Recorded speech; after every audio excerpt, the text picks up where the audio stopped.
You ask Tiger to solve. This deals with linear equations with one unknown. The final result is x equals 540 over 11. Let's solve it step by step. Isolate the x. Multiply both sides by inverse fraction 2 over 11.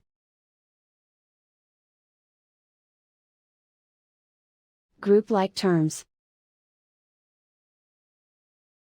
Multiply the coefficients. Simplify the fraction. Multiply the fractions. Simplify the arithmetic.